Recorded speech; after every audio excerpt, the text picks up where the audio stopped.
नमस्कार। आज हम लोग के बीच में राज्यसभा एमपी और हमारे national spokesperson Sudhanshu Trivedi ji आए हुए हैं। एक बहुत ही गंभीर मामले पे हम लोगों को वो एक नई प्रकाश डालेंगे। आप लोग सबका सुबह सुबह आने के लिए फिर से बहुत शुक्रिया। शुरू करें। मित्रों, हाल में संपन्न विधानसभा चुनावों में पूरी तरीके से ध्वस्त होने के बाद और विपक्ष के इस तथाकथित इंडिया गठबंधन के देखी जमाने की यारी बिछड़े सभी बारी बारी की तरह छिन्न भिन्न होने के बाद मुझे लगता है विक्षिप्तता में, बौखलाहट में अब कांग्रेस पार्टी बहुत आपत्तिजनक और अनर्गल बयान देने पर आ गई है। कांग्रेस अध्यक्ष श्री मल्लिकार्जुन खड़गे जी ने जिस प्रकार के आधारहीन और अशांति उत्पन्न करने की आशंका से अनर्गल बयान देने का प्रयास किया है, उसके ऊपर हम यह साफ करना चाहते हैं कि खड़गे जी, हां यह सच है कि भारतीय राजनीति में बहुत सारी चीजों का पटाक्षेप हो रहा है। राजवंशों की सत्ता 1947 में समाप्त हुई थी। अब लोकतंत्र का आवरण ओढ़े हुए जो लोकतांत्रिक राजवंश हैं, उनकी सत्ता को चुनौती मिल रही है और उनको लग रहा है कि आने वाले चुनावों के बाद उनका भविष्य क्या होगा। और यह मैं ऐसे ही नहीं कह रहा हूं। आप उत्तर से दक्षिण तक देखें तो 2019 के लोकसभा चुनावों में देश की प्रबुद्ध जनता ने इंटाइटलमेंट के आधार के ऊपर जो लोग लोकतंत्र के नाम पर राजतंत्र चला रहे थे, चाहे कश्मीर में अब्दुल्ला और मुफ्ती परिवार हो, वो लोग चुनाव हारे, पंजाब में बादल परिवार चुनाव हारा, हरियाणा में हुड्डा परिवार चुनाव हारा, अशोक गहलोत जी का बेटा चुनाव हारा, उत्तर प्रदेश में अखिलेश यादव जी की पत्नी चुनाव हारी, चौधरी अजीत सिंह और उनके बेटे चुनाव हारे, बिहार में लालू प्रसाद यादव जी की बेटी चुनाव हारी, फिर चाहे तेलंगाना में केसीआर जी की बेटी चुनाव हारी हो, अथवा परिवारवाद के सबसे बड़े प्रतीक श्री राहुल गांधी जी चुनाव हारे। तो खड़गे जी, यह सत्य है। जो आपको डर लग रहा है कि इसके बाद ये लोकतांत्रिक राजवंशों के लिए चुनाव के का भ्रम जनता के सामने रखकर राजनीति करना संभव नहीं हो पाएगा, क्योंकि अब भारत में वास्तविक लोक सत्ता का प्रादुर्भाव हो गया है। सो वॉट एवर श्री खड़गे जी saying, it is real meaning is that those dynastic politics under the garb of democracy, which is continuing, which has been totally discarded by voter in the last election, now seems towards an eclipse, and the true emergence of true democracy is there in the offing, जिसमें भारत के सभी युवा और सभी मतदाता, जो प्रधानमंत्री जी ने कहा है, भारत का गरीब, भारत का किसान, भारत की महिला और भारत का युवा अपनी शक्ति के साथ उभर कर सामने आ रहा है। वैसे ये लोग जो लोकतंत्र की बात करते हैं, तो मैं याद दिला देना चाहता हूं, कांग्रेस पार्टी के पहले प्रधानमंत्री श्री जवाहरलाल नेहरू 0 वोट पाकर प्रधानमंत्री बने थे। अप्रैल 1946 में कांग्रेस कार्य समिति की बैठक में 16 कांग्रेस कमेटियों में से एक ने पट्टाभी सीतारमैया को और एक ने कृपलानी जी को वोट दिया था, और बाकी सारे के सारे वोट सरदार पटेल को मिले थे और 0 वोट जवाहरलाल नेहरू को मिले थे। और इस बात की, उस घटना के अंदर का point by point, minute by minute reference Kripalani की किताब माय डेज विद गांधी में है, मौलाना आजाद की किताब इंडिया विंस फ्रीडम में है, दुर्गा दत्त की किताब India from Curzon to Nehru and thereafter में है। और जो अंतिम प्रधानमंत्री हुए, हो सकता है कि वो व्यवहारिक दृष्टि से कांग्रेस पार्टी के अंतिम ही प्रधानमंत्री भविष्य के लिए सिद्ध हों, doctor Manmohan Singh, the accidental prime minister, उनको कोट कर रहा हूं। प्रणब मुखर्जी जी की पुस्तक का विमोचन करते समय सोनिया गांधी जी की उपस्थिति में स्वयं डॉक्टर मनमोहन सिंह जी ने कहा कि जब मुझे प्रधानमंत्री बनने के लिए कहा गया तो मैं प्रणब दा के पास गया, मैंने कहा प्रणब दा आप मुझसे अधिक योग्य हैं। डॉक्टर मनमोहन सिंह कहते हैं प्रणब दा आप सबसे अधिक योग्य हैं, मगर मैडम ने मुझे कहा है। लोकतंत्र का अद्भुत स्वरूप है। पहले प्रधानमंत्री से लेके अंतिम प्रधानमंत्री तक, 0 वोट से लेके 0 वोट तक प्रधानमंत्री बनाने वाले लोग आज कहते हैं कि लोकतंत्र हमें समझ में नहीं आता है और लोकतंत्र के वास्तविक रक्षक वो हैं। फिर मैं कह रहा हूं, भारत के इतिहास में इनके जितने प्रधानमंत्री बने, इंदिरा गांधी जी क्या चुन के आई पहली बार? नहीं, कांग्रेस के अंदरूनी लड़ाई, इंडिकेट सिंडिकेट की लड़ाई में गूंगी गुड़िया के रूप में आई। स्वर्गीय राजीव गांधी जी का चुन के आए? नहीं, इंदिरा जी की दुखद हत्या से उपजी परिस्थितियों के कारण बनाए गए। श्री पीवी नरसिम्हा राव कैसे बने सबको पता है, और डॉक्टर मनमोहन सिंह सबको पता है। तो भारत के राजनीतिक इतिहास में लोकतांत्रिक ढंग से अगर किसी पार्टी के 2 ही प्रधानमंत्री चुन के आए, जो जनता के सामने हमने रखा यह प्रधानमंत्री होना चाहिए, और जनता ने चुन के कहा यही प्रधानमंत्री होना चाहिए, एक श्री अटल बिहारी वाजपेयी और एक श्री नरेंद्र मोदी। क्या बात करते हैं। और जहां तक लोकतंत्र की रक्षा की बात है, तो जवाहरलाल नेहरू जी ने मजरूर सुल्तानपुरी को 2 साल इसलिए जेल में रखा था कि उन्होंने आर्टिकल लिख दिया था कि नेहरू जी की स्टाइल ऑफ फंक्शनिंग में हिटलर की झलक नजर आती है। और आज हिटलर की मौत कितने क्या क्या बोला जाए, कब्र खुदेगी, कुत्ते की मौत जैसे शब्द बोलकर जलवाए जलाल से जलवा अफरोज हो रहे हैं और कह रहे हैं लोकतंत्र नहीं है। फिर आप देखिए, और इतना ही नहीं, मौलाना आजाद ने अपनी किताब इंडिया विंस फ्रीडम में लिखा है कि नेहरू जी को किसी दूसरे की तारीफ बर्दाश्त नहीं थी अपने सामने। ये वो 40 पेज हैं जो उन्होंने कहा था कि उनकी मृत्यु के 30 साल बाद प्रकाशित किए जाएं, जो 1988 में प्रकाशित हुए थे। आइए साहब, राजीव गांधी जी के जमाने में एक अखबार उनके खिलाफ लिख रहा था तो उसके ऊपर इनकम टैक्स का छापा और बिजली काट दी गई थी। और आज की युवा पीढ़ी को याद रखना चाहिए, राजीव गांधी जी के जमाने में एक पोस्ट एंड टेलीग्राफ एक्ट आया था, जिसमें सरकार को यह अधिकार दिया गया था कि वो जिसकी चाहे चिट्ठी खोलकर पढ़ सकती और आपत्तिजनक बात लिखे तो कार्रवाई भी हो सकती। जैसे आप कल्पना करिए कि सरकार आज आपके सारे कम्युनिकेशन पढ़े और पढ़कर केवल उसी के आधार पर कार्रवाई कर सके। वो तो ज्ञानी जैल सिंह जी ने उसे पास नहीं होने दिया था। पीवी नरसिम्हा राव, अभी मैं इंदिरा जी की बात नहीं कर रहा हूं, पीवी नरसिम्हा राव, भारत की एकमात्र सरकार जो पैसा लेकर अपने को विश्वास मत प्राप्त किया, यह कोर्ट में साबित हुआ। 1994 झारखंड मुक्ति मोर्चा रिश्वत कांड, झारखंड मुक्ति मोर्चा के 3 सांसदों ने पैसे लिए 1-1 करोड़ और बैंक अकाउंट्स में बरामद हो गए वो पैसे। वैसे आज भी बरामद हो रहे हैं, और थोड़े से बरामद हुए हैं, अभी तो 36 लाख बरामद हुए हैं, 2 ठो BMW बरामद हुई हैं।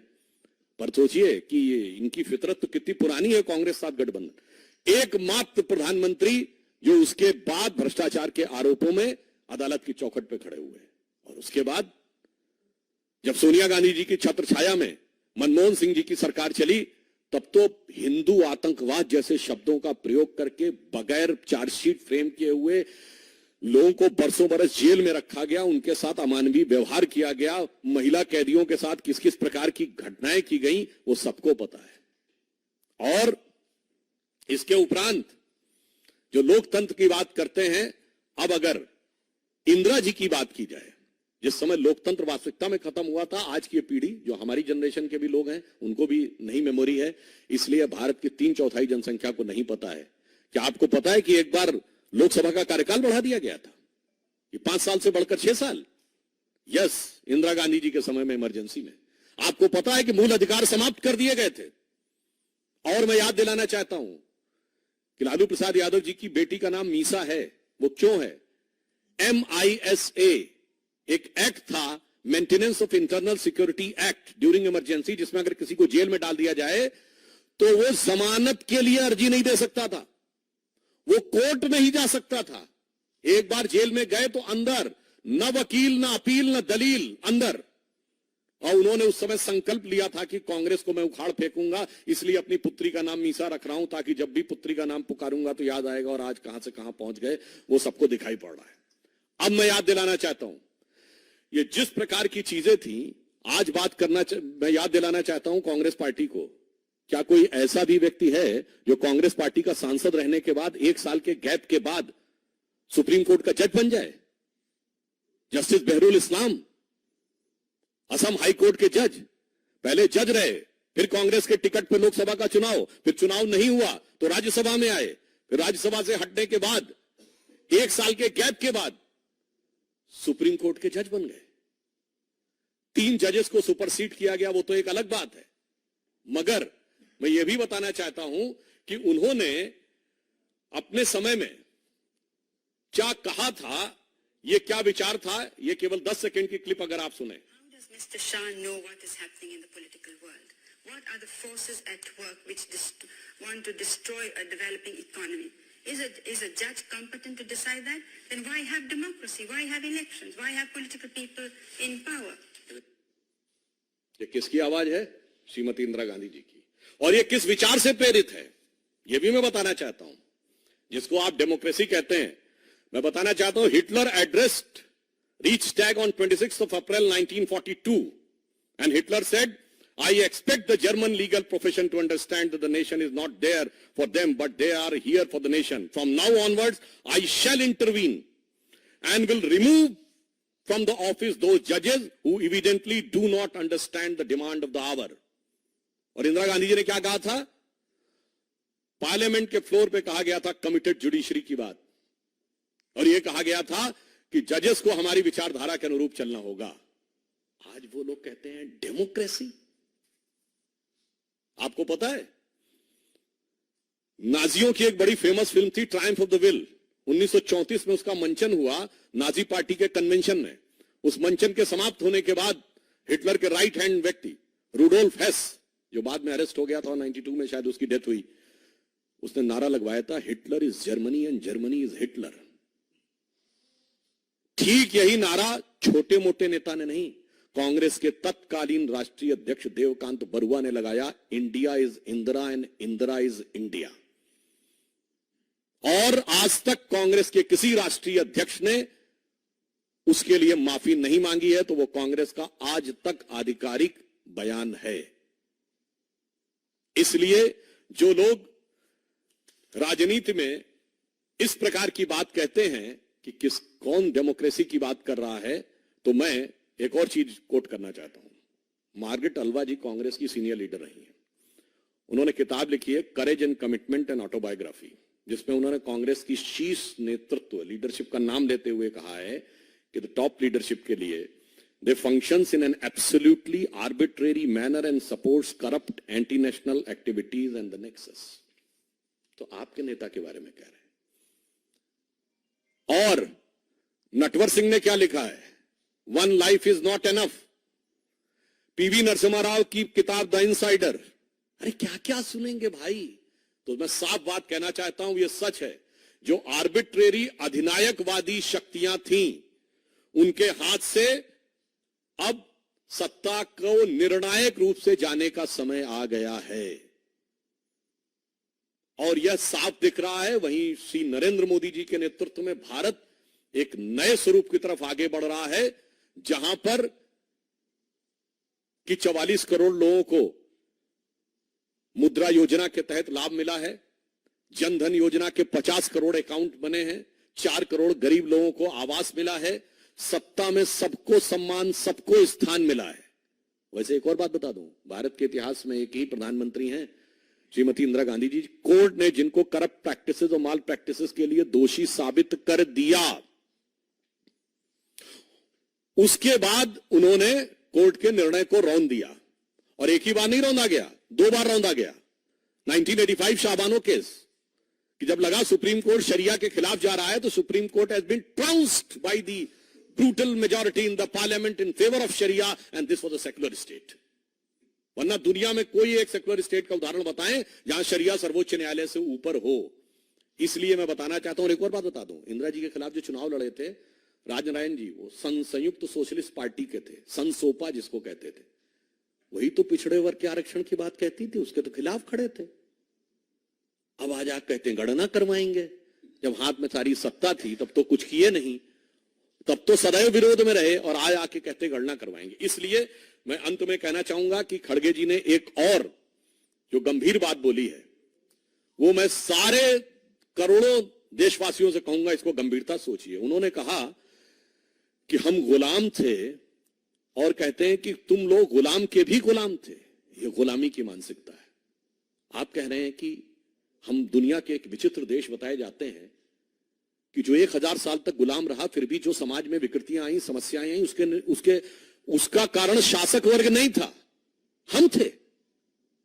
ये कौन सी गुलामी की मानसिकता है भाई? आप खुद सोचिए ना। मतलब हम खुद मुख्तार गुलाम थे, मतलब गुलाम भी थे और डिसाइड हम कर रहे थे। जो हमें काट रहे थे, जो हजारों की खोपड़ियों का ढेर बना रहे थे, जो बंगाल फेमाइन में हमको मार रहे थे, वो जिम्मेदार नहीं थे। जो कट रहे थे, मर रहे थे, भूखों मर रहे थे, वो जिम्मेदार थे। 1000 साल में समाज में जो आया, कांग्रेस इस गुलामी की मानसिकता का प्रतिनिधित्व करती है। इसीलिए मैं कहना चाहूंगा कि अब वस्तुस्थिति यह है कि जो हम किसी जमाने में कहते थे ना, उगा सूर्य कैसा कहो मुक्ति का ये उजाला करोड़ों घरों तक न पहुंचा, मोदी जी के आने के बाद उस करोड़ों घरों तक पहुंचा है। अब कांग्रेस की इस गुलामी की मानसिकता के लिए जो अंग्रेजों ने दी थी, वो आज तक उनके दिमाग में है। तो कहना चाहता हूं ना, संयम व्यवस्था न एकात्मता है, भरी है अभी तक मनों में गुलामी। वही राग अंग्रेजियत का पुराना सुनाते बड़े लोग नामी गिरामी। बहकती मदिर जिंदगी की लयों में अभी मुक्ति गायन स्वरों तक न पहुंचा। उगा सूर्य कैसा कहो मुक्ति का ये उजाला करोड़ों घरों तक न पहुंचा। मतलब अभी भी बहकते कदम हैं, स्वतंत्रता का, मुक्ति का वास्तविक गायन उनके कान में नहीं पहुंच पाया है। इसलिए यह सच है कि गुलामी की मानसिकता से इस देश को मुक्त करने का निर्णय जो देश की जनता ने लिया था, I am quoting again, on 18th of May 2014 the Sunday guardian of London, जिन्होंने हमें गुलाम बनाया, उनके अखबार को कोट कर रहा हूं। उन्होंने लिखा था कि 16th of May 2014, जिस दिन मोदी जी के नेतृत्व हमें स्पष्ट बहुमत की सरकार मिली, should be known as a day of second independence in India. And the शीर्षक था, it was second tryst with India's destiny. क्योंकि उन्होंने कहा कि लंबे समय तक स्वतंत्रता के बाद उस विचार का शासन रहा जो ब्रिटिश कॉलोनियल लीगेसी को रिप्रेजेंट करता था। पहली बार एक ऐसे हाथ में एब्सोल्यूट पावर आई है, अटल जी के समय में एब्सोल्यूट पावर नहीं थी, एब्सोल्यूट पावर आई है जिसका इंसेप्शन एंड इंस्पिरेशन यानी उत्पत्ति और प्रेरणा में ब्रिटिश कॉलोनियल लीगेसी से कोई लेना देना नहीं है, जो पूर्णता भारतीय है।